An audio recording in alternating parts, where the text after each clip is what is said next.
Yo. Nah, I'm not even gonna start it like that.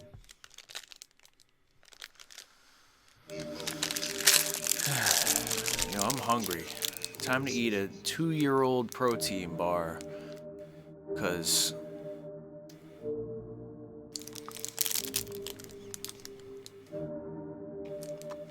for an expired protein bar, it's pretty bomb. Welcome to Bobo GPT. The show where we just make it up. And let's start the show. Bobo's gonna tell you a story, yo bro. So you better listen in, cause you don't know where it is going to go.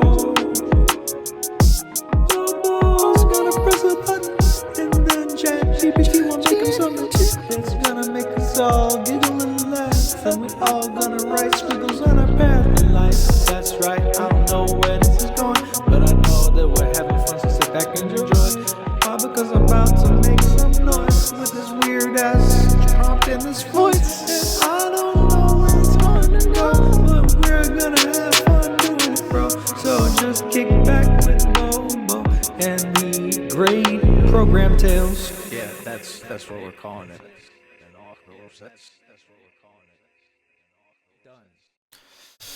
What up? It's your boy Bobo Yam Yams here with episode 4 of Great Program Tales, and we're just making it up. I think I said in the first episode, as an example of like one of the random things I'll say on TikTok, and I randomly came up with it in the moment. I said I would go onto TikTok lives and ask people in the comments if they've ever conducted clinical research with purple ostriches with the dead ghost of Rene Descartes.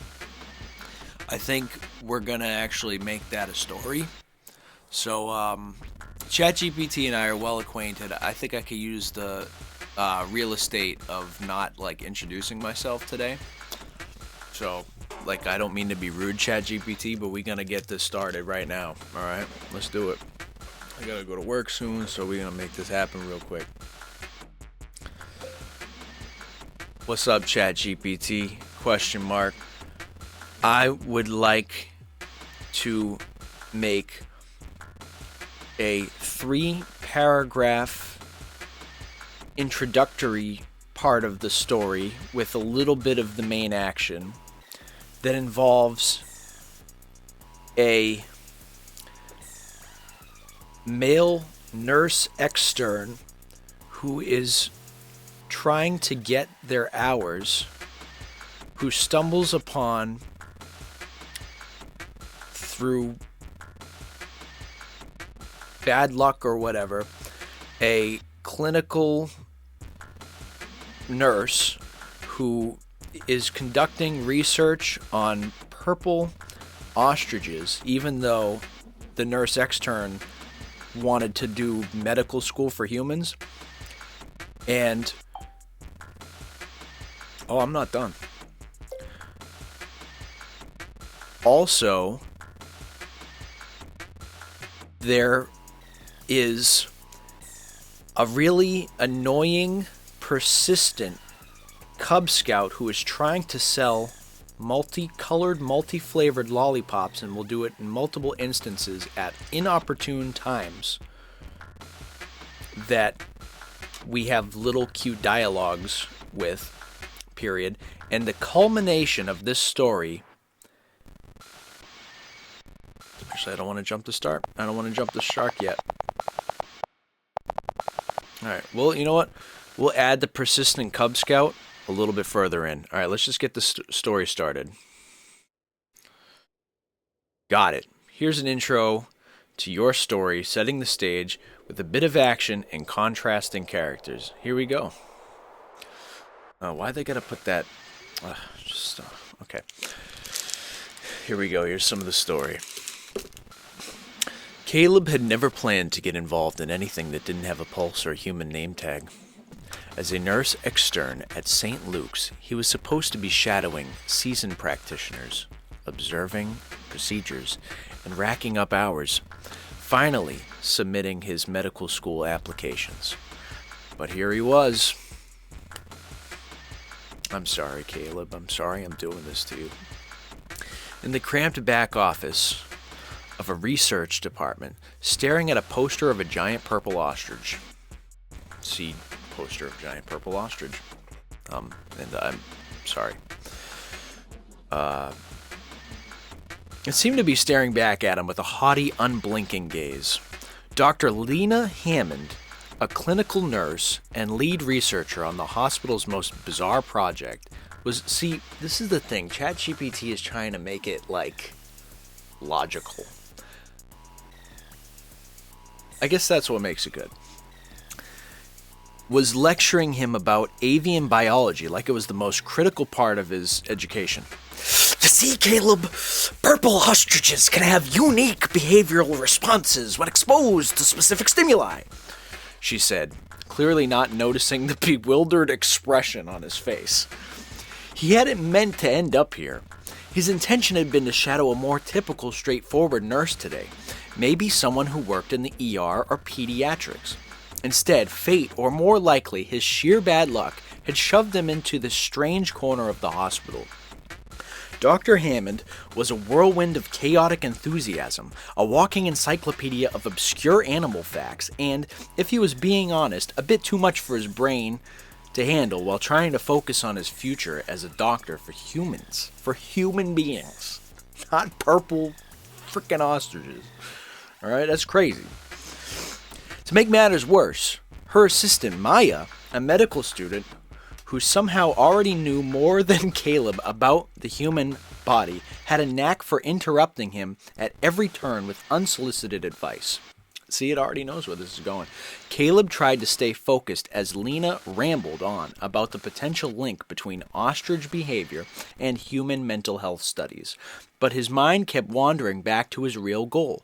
Medical school! He wanted to work with patients, not purple frickin' birds. Yet here he was, stuck in a project he could barely understand, trying to get the hours he needed. You see, Caleb, Dr. Hammond said with a glint in her eye, it's all connected. You'll learn how this research can teach us more about the human condition. Caleb wasn't so sure, but the clock was ticking, and with Maya's ever-present commentary in the background, he realized he might just have to endure a few more oddities if he wanted to make it through the week. Okay, here we go. I'm liking the story so far. We are going to advance the story forward, period. Somehow throughout the story, it's going to be made clear that Maya is one of the senior Girl Scout leaders who is just trying to push these multi-flavored, multicolored lollipops onto Caleb.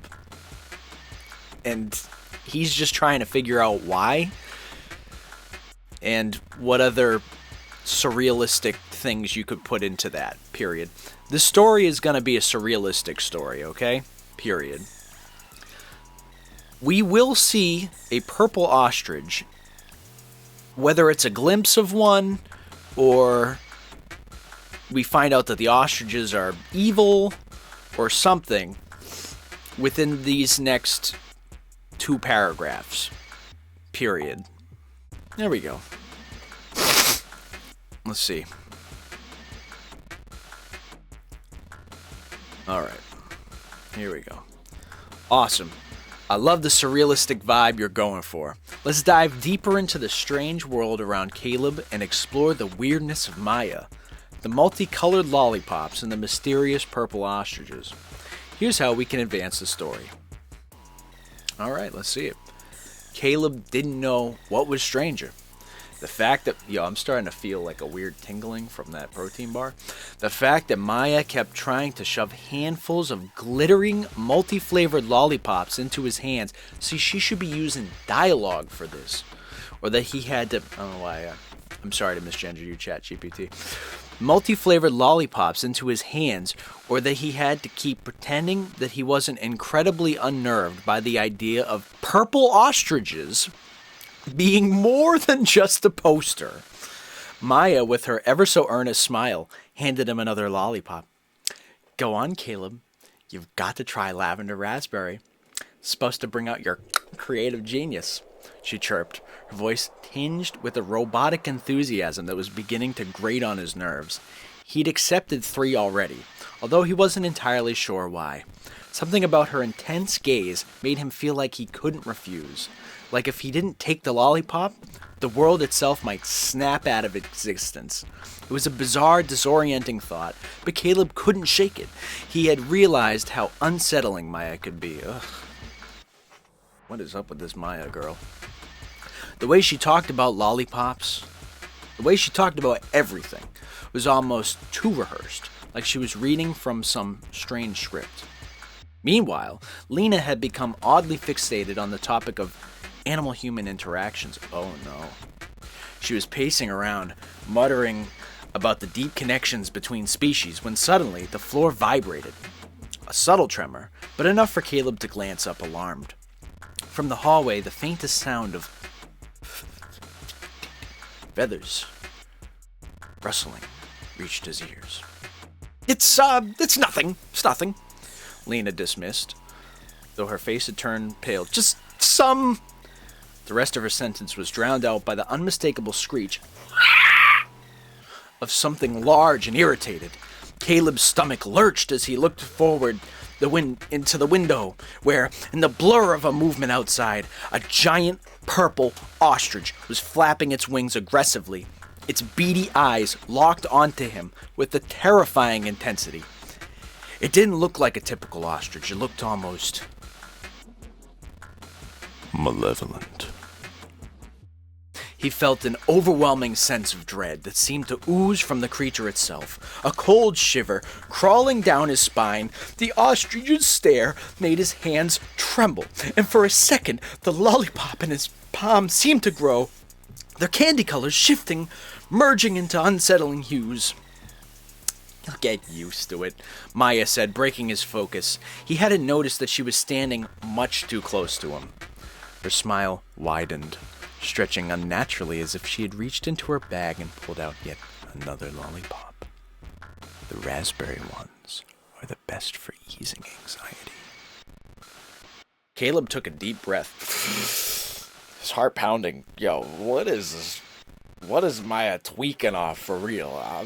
I'm just trying to learn about metatarsals up in here. I don't know what the food truck is going on up in here. You know what I'm saying? The sight of a purple ostrich still haunted his peripheral vision, and the air felt thicker now.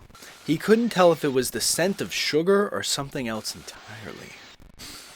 Assumingly, he took a bite of this candy, and candy was sweet. It was a sweet, sweet candy. Yes, but it didn't feel right. Something had shifted, and he wasn't sure if it was the world or just his sense of reality. This is the part of the story where it gets full-blown trippy, and there's patterns, and make sure that you add nonsensical red herring dialogue to this story between the characters and perhaps even the ostrich. Maybe add a couple of funny people juggling somewhere, and definitely add the Z sword from Dragon Ball Z in the next, and put all of that in the next 2 paragraphs.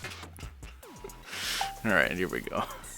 I don't know why I said the Z sword. All right, here we go. Full Barone trip. I don't know what Barone trippy is. All right. The room began to warp around Caleb, the walls stretching and contracting like a living organism, pulsing in time with his heartbeat. He tried to focus, but the colors were starting to swirl, and every time he blinked, the world seemed to shift just a little bit more. Maya, now standing next to him, held up a rainbow-striped lollipop in the shape of a perfect pentagon. "This one," she said. "This one will unlock the secret of the Fibonacci sequence inside your brain." She was nodding to herself, as if this was a well-known fact. Caleb tried to speak, but his mouth was filled with the taste of pink peppermints and existential confusion. You see, Maya continued as if reading from an invisible script, the key to understanding ostriches is through geometric patterns. The ostriches, they're made of patterns, and if you stand still, they'll show you the code. She threw her lollipop into the air. I'm going to do it with my protein bar. That's why you take your protein, folks. It didn't fall. I don't know. It looked like it fell to me. Instead, it hovered like a perfect sphere of light, rotating slowly as it expanded into a fractal. Caleb's brain hurt. Somewhere off to his left, an old man with a handlebar mustache was juggling flaming rubber chickens. His eyes widened with delight.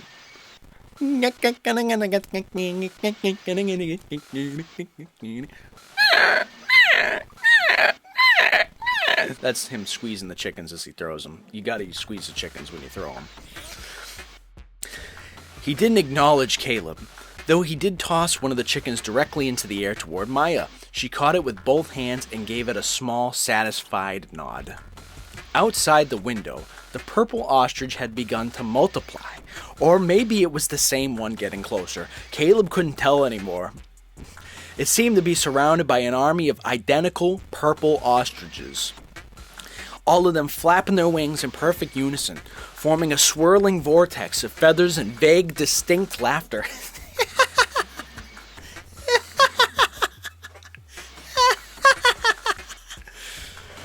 At the center of the chaos, the ostrich's beady eyes were locked onto Caleb's.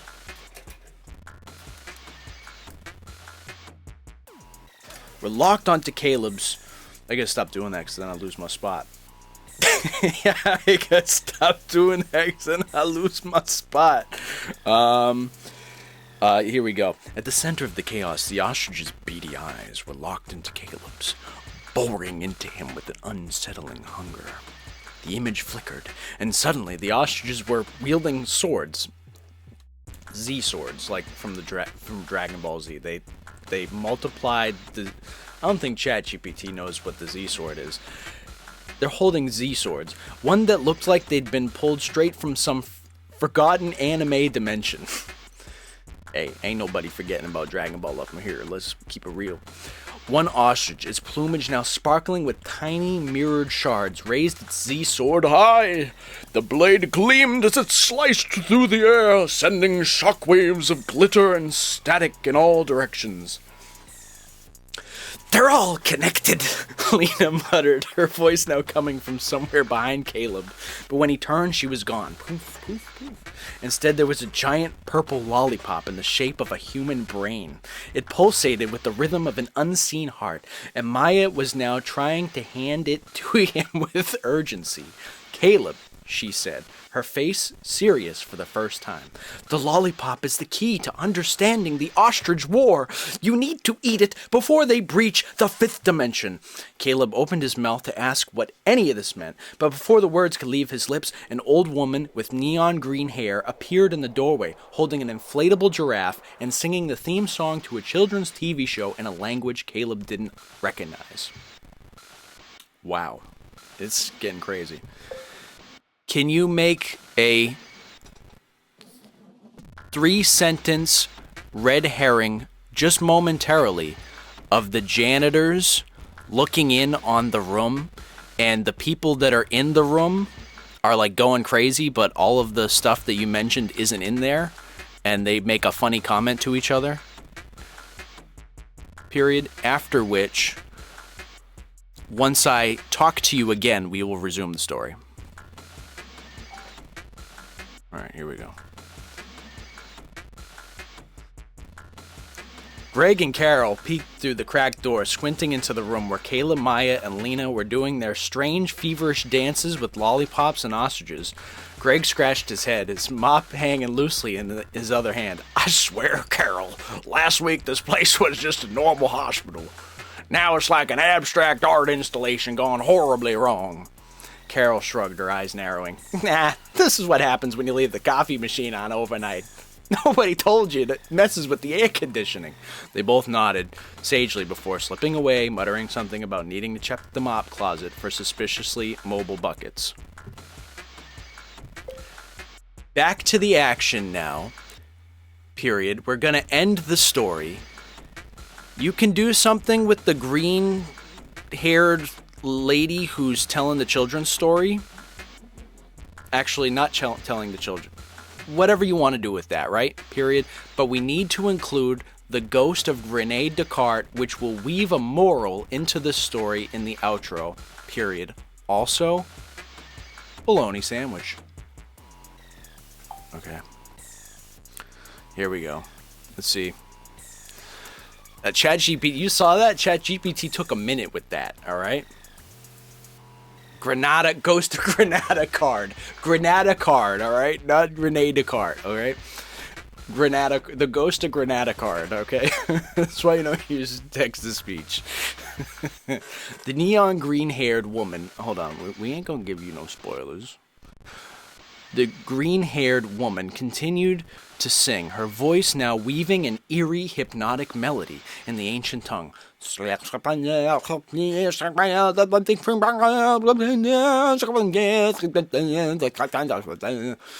mind buzzed, and for a brief moment he thought he saw the room shudder, as if reality itself were on the verge of collapsing.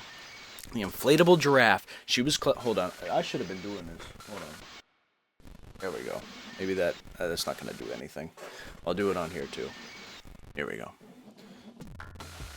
This is going to take way too long. The inflatable giraffe she was clutching suddenly raised to impossible proportions, blocking Caleb's view of the purple ostriches. He tried to shout, to ask what was going on, but the words died in his throat as a voice deep and resonant echoed through the air. You have learned much, but now the truth must be revealed, it said, as the air around Caleb shifted like a thick fog. Slowly, a transparent figure materialized in front of him. The ghost of Granada card, an ancient spectral entity with a bow tie and an ominous aura. It floated serenely, its glowing eyes locking onto Caleb's with a curious, almost amused expression. You see, the ghost intoned, life is like a bologna sandwich. Sometimes you get the bread, sometimes you get the meat, but it's the mustard, the unexpected things that make it worth eating. Not everything is as it seems. The lollipops, the ostriches, the juggling chickens, they are but distractions. The true path is hidden in plain sight. As the ghost spoke, a bologna sandwich appeared in midair, hovering like some divine offering. Caleb reached out, and against his better judgment, he took a bite. It tasted like nothing he'd ever experienced, perfectly bland yet somehow profound, a reminder that the simplest moments could be the most profound. The ghost's laughter echoed softly. You were...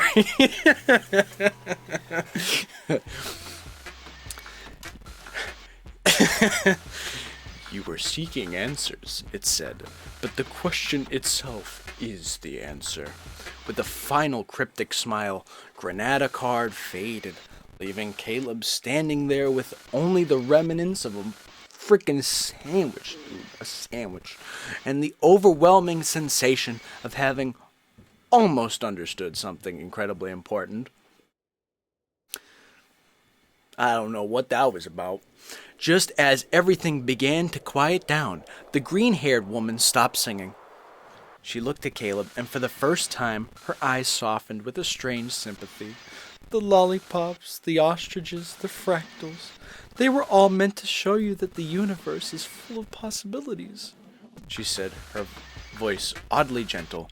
But in the end, sometimes you need to sit down with a bologna sandwich and reflect on the nothingness. It's not about the answers. It's about embracing the chaos. Caleb blinked, the weight of the words settling in, and then without further explanation she handed him a final lollipop, this one plain and unremarkable, yet somehow deeply significant, and as the world around him slowly began to return to its normal state, Caleb realized he might never fully grasp the meaning of the day, but for once it didn't matter. can we get an epilogue if you have the real estate, comma, and in this epilogue, we do a final story, kind of like Breakfast Club style, with what the characters ended up going off to do in life, like what Lena Hammond, funny Hammond. Hold on. You know what? Funny him home. Funny him home. We'll leave it in there. And what Maya ended up doing with her life, and what Caleb ended up doing with his life for his job, and go nuts, my friend. You're doing a great job. All right, let's see if it'll do it.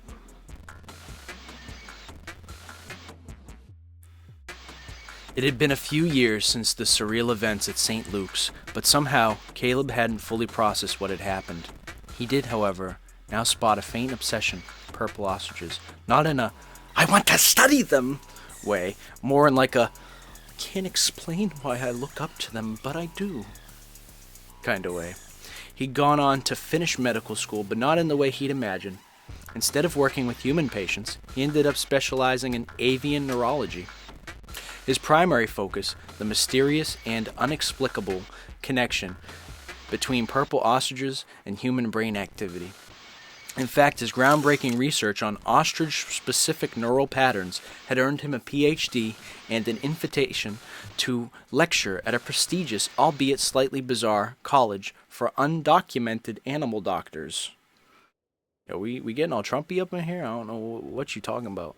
But Caleb would forever remember that fateful day, and how the weirdness had unlocked his true calling in avian psychology. Oh, and he'd never eat another bologna sandwich without questioning its deeper meaning. Lena Hammond, on the other hand, had come into her own in a rather unexpected way. After the ostrich incident, she'd taken her research in a completely different direction, to becoming a renowned expert in interdimensional species interaction. It turned out that purple ostriches weren't just a strange phenomena, they were interdimensional travelers from a parallel universe where lollipops were their primary form of currency and flaming rubber chickens were the most revered symbols of power. And flaming rubber chickens were the most revered symbols of power. Lena had formed a top-secret research group to bridge the gap between dimensions, but her real passion had become teaching other confused souls how to feel dimension through interpretive dance. She opened the Dimensional Dance Academy, where students learned to communicate with parallel worlds by swaying to the rhythm of metaphysical beats. I'm saying, you tapping them beats out for sure.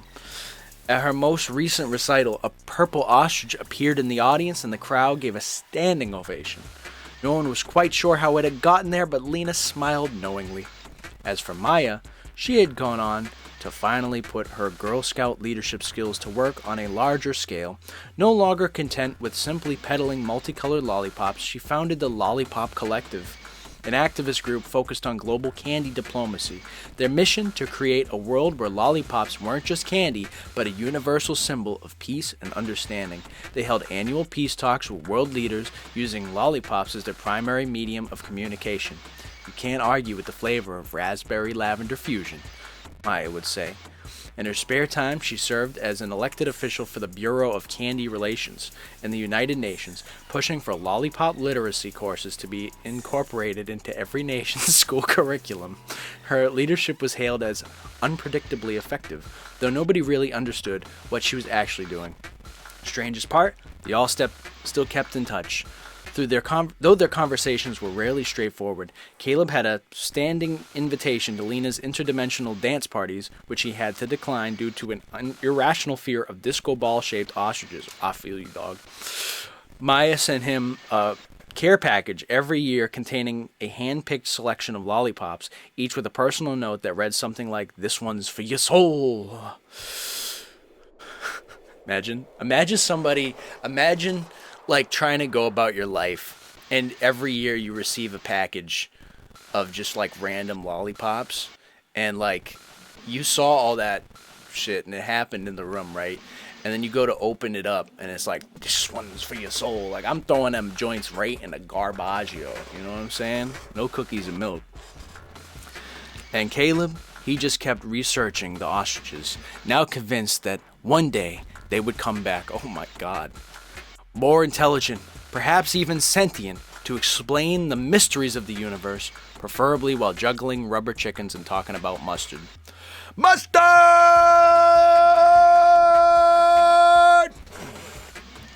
As for the strange and ghostly teachings of Granada Card, which is totally not what I said, none of them could ever fully explain what had happened that day, but they knew this: life was better with lollipops. The unexpected trysts of reality were sometimes the most honest parts of existence, and if you ever got a bologna sandwich from a ghost, you better eat it, because it was probably trying to teach you something important. And so life went on. Alright, there it is, a chaotic Breakfast Club inspired epilogue that throws these characters into wild futures full of unexpected careers, candy diplomacy, and purple ostrich research. What do you think? Ready to close this chapter on this wild, surreal journey? ChatGPT's like, please stop the story. I would love to close this story, period. Before that, though, can we please get an 8-bar verse from MC Hammer describing what had happened?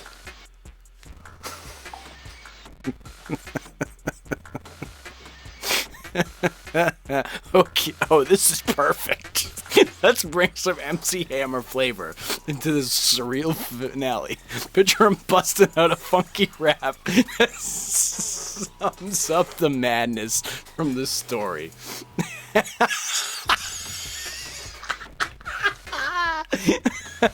Yo, it's hammer time. Hold up, let me tell you about a purple ostrich and a nurse named Caleb. He was stuck in a place where reality's bent. Lollipops and chickens, man, what a weird event. Lena's in the mix with the dance for dimension. Maya's pushing sweets with diplomatic intention. A ghost named Granada serves some wisdom so deep, but the bologna sandwich is what it made us see. Okay. Alright, y'all. Thank you for... Oh my God. Thank you for tuning in to this episode of, hold on, let me go back. Thank you for tuning in to this episode of Bobo GPT, Great Program Tales. If you liked it, hit the button. You know what I'm saying? Hit it with the, right? Hit that button. Subscribe to the channel. We'll keep doing this. This is like mad easy to do for me, like, you know what I'm saying? And, share it to friends, and let's blow it up. Let's do it. And drop a comment with a weird idea, and I'll do it. I will, but you gotta drop a comment. You know what I'm saying? Alright. Fishbowl, your local library. Let me get the last of this.